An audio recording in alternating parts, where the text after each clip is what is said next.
Mini माता के गुणगान जी, माता बढ़ाइस हमर भुइया के मान जी।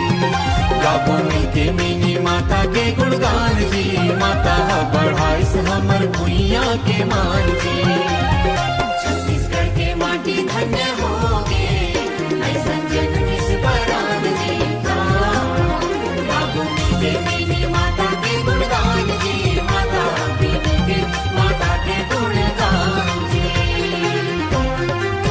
असम के धरती में जन्म तुम पायो, छत्तीसगढ़ ला माता तय अपन बनायो। सतनाम के संदेश ला बगरायो, दुखिया मन के तय दुखला मिटायो। दलित गरीब बर्तर बन के आयो भगवान जी। गाबो मिलके मिनी माता के गुणगान जी, गाबो मिलके मिनी माता के गुणगान जी, माता बढ़ाइस हमर भुइया के मान जी।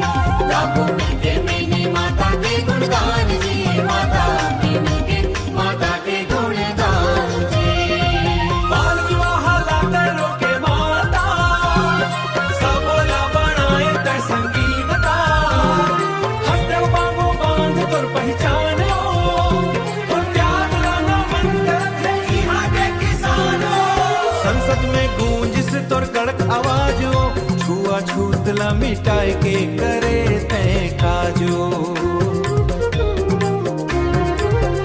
नारी मन ला दियवाए तय अधिकारो, तोर जन सेवा ला कबू ना भूलहि संसारो।